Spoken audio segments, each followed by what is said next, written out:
this lecture, we are learning about the access layer. Okay, so within this access layer, as we have seen, there are so many subtitles. Now we are going to learn what is the difference between the transient data and the persistent data. So we all do programming. So in our day-to-day life, we do so many programming languages such as the object-oriented Python and the Java programming languages. So during the programming, some of the variables will be stored temporarily during the runtime of the execution. Okay, so what do you mean by this transient data? Transient data is a data that is stored temporarily during the execution of the programming.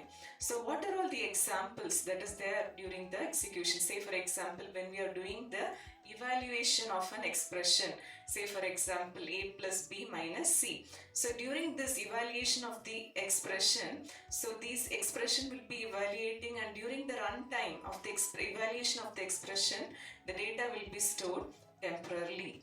And say for example, the variables what we declare during when we write the programming, say for example int a comma int b. Okay, so these variables take different values during the execution of the program.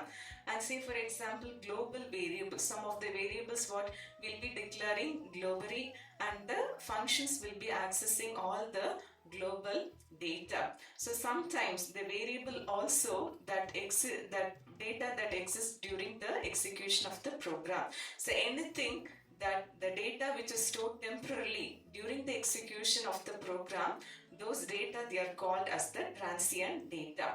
Okay, and what about the second type of the data that is called as persistent data? So what do you mean by this persistent data? So persistent data or the data which is stored permanently. So we could call it as the data which is what we get after the execution of the program. So during the execution we'll get in the temporary, after the execution what we get it is the permanent data. So after the execution the data have to be stored in a permanent storage. Say for example maybe a file system or a database system can be used in order to store the data permanently. So the next topic what you'll be learning is the comparison between the file system and the database system. Thank you.